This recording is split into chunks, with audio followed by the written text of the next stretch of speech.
are so happy to get to spend some quality time with Conchita and you guys. So, welcome to the stage. I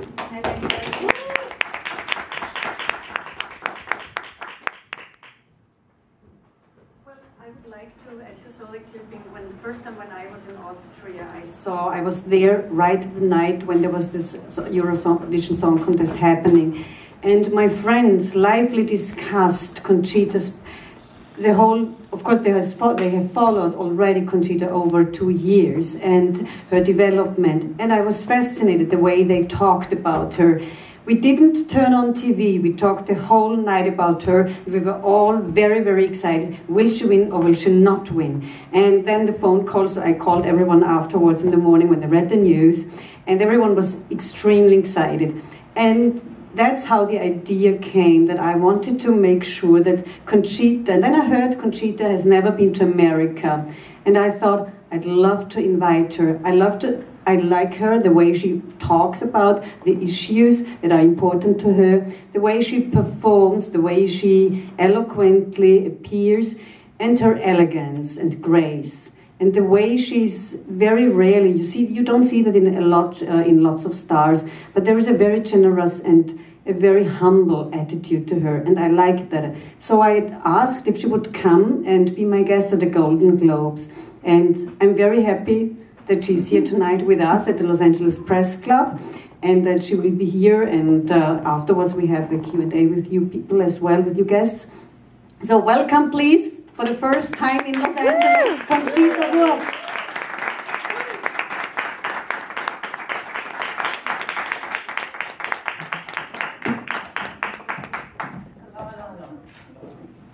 Thank you. Good evening. Well, I met the most of you before. We saw now 3 songs. We saw the Cher song, yes. Rise Like a Phoenix, and your current one, the Heroes. Mm. So all are very different, but all are very similar, very emotional songs. They go to the heart, they talk about love. So can you please talk a little about, and why did you actually choose Cher? And what does it mean for you to have won the Eurovision Song Contest? Oh, well, let's start with Cher. I love her. I love her music, and I think Believe, I always say it in my shows when I start to sing Believe, I always say very respectfully that Believe is, I think, the most annoying pop song ever. But I love it, and I always, put it in this piano version because I think the words are missing out a bit when it comes to this dance beat. So it's just a very, very beautiful song. And well, when it comes to Heroes, I don't write my songs myself, so I have people that doing that for me, thankfully. And I heard Heroes the first time, and it just it was like Rise Like a Phoenix, and knew in a second it's gonna be the next single. And with the video, that was very exciting because the whole concept was my idea, and I said to my management and to all the people working behind the cameras, I want this, this, and this, and they said, oh, that's quite expensive. I said, okay, can we make that happen? And we did. That was really great, and I wanted to show with that video and with the pictures you see that I totally believe in, that we are all innocent by heart, and that society and our surrounding forms a bit of our characters, and so that you have, I think that you have to show respect to each and every one, and also think about their opinions and their things they do or not do or don't do. So this is what Heroes basically is all about, just being a little hero by respecting each other and try to think why people do or say things. And with Rise Like a Phoenix, that was really, yeah, as I said, I heard the song and I knew that I will sing that one, and I also knew from the very beginning that this won't be a commercial hit, because Rise Like a Phoenix is more like a movie soundtrack, or very, very Shirley Bassey-esque.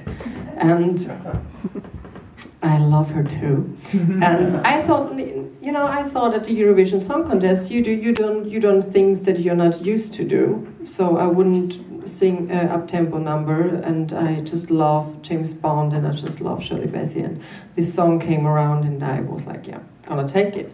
And people surrounding me were saying, well, yeah, this is totally you, but you have to think about this or that. And I said, no, I don't really care about that, because these are my 3 minutes, and I want, whatever happens, I want that I was singing the song which touches me the most, and this is what I did, and yeah, it went quite well.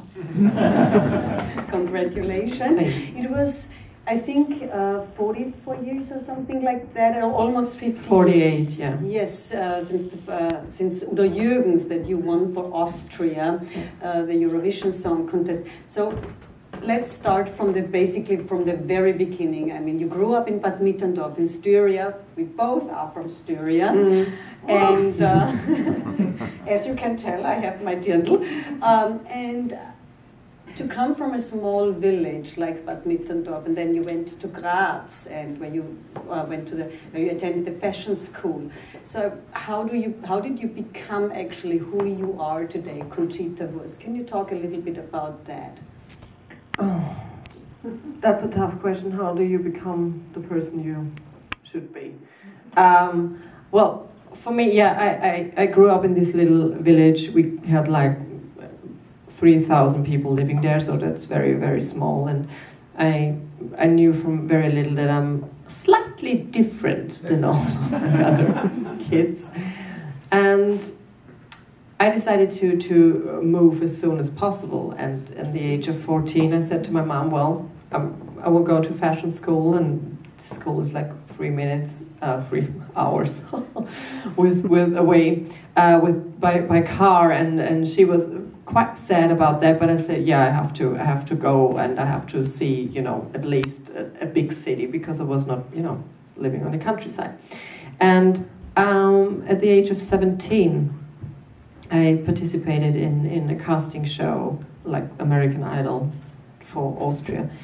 And I finished second back then, and so I started my music career, if you can call it a career, but my first, steps into the showbiz at the age of 17. And there was just Tom on stage, and also Tom, the private person, and this is where it started to get a bit tricky for me, because, I wouldn't understand why people come up to me while I have a private conversation with my friends. And I didn't know back then that once you decide to be a person in the public eye, you just, the second you walk out your door, you're actually at work. So this was one of the reasons I created this drag character. Lose your privacy practically. Exactly. And I think, well, I'm not a friend of making compromises, so I want everything, and this is what I did. And I was doing drag since I turned 14, but like not in a regular way, just special occasions. And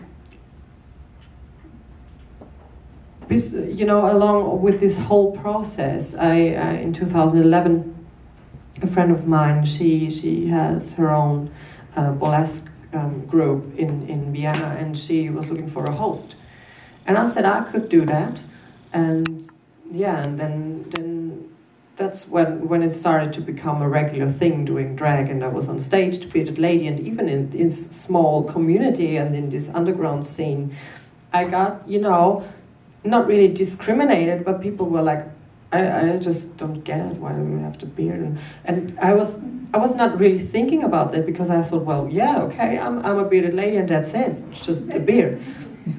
But people got really like discussing it. And I thought, okay, this is actually bigger than I thought it is, like in a social way. And this is when I started to think about, why would they react like that? It's just me creating my life the way I wanted it. And so it becomes bigger and bigger and bigger. And besides singing and doing all the things I love, like fashion and whatever, also to be ourselves without being discriminated became a huge part of what I am right now. I'm not sure if you heard, there was 2 days ago a young man in Ohio, and he committed suicide because he wanted to be a girl and the environment didn't allow him that.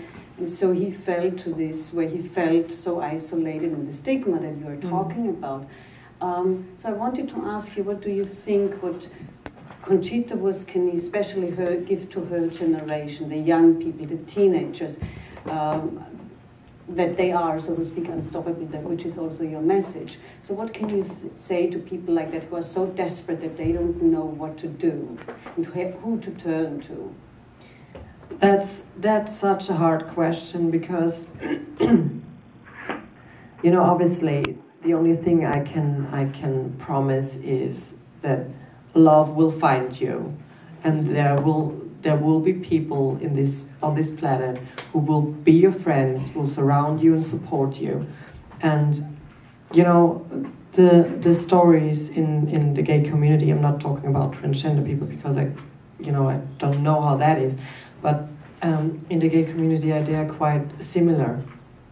And mine was quite, you know, I got discriminated, but not in a physical way, just, you know, by being called names and stuff. But I believe that if you stick to who you are, people and love will find you. And that's a very hard time till you reach that point, you know. I just can say that I know from my personal life it gets better, you know. And it is such a hard question, because the answer is just too little, you know what I mean? It's just, you can't really give advice to someone who is struggling that much, because you know, I heard this story and I felt very helpless, because I wouldn't, you know, I think the only solution would have been finding someone who gives him love and support, you know. Believes in him as well, yeah. Yeah, exactly. But you are actually at the right place here in Hollywood, because you're the underdog usually wins as well, and it's the right place to be different and to have a message here. So I was wondering, so you have been here for the first time in Los Angeles or in America, as you mentioned. What is your first impression, and what have you so far experienced? What was the response? Has anyone recognized you in the streets, and have they come up to you? Indeed, indeed, I have been to West Hollywood, and I was grabbing a coffee, and I was already in drag, and 2 boys came up to me and were like, "Oh, it's you?" And I'm like, "Who?" And they were like, "You're Conchita, right?" And I'm like, "Yes, I am." And that was just overwhelming, because, you know, I haven't been here before, and there are actually people knowing my name. That's just overwhelming.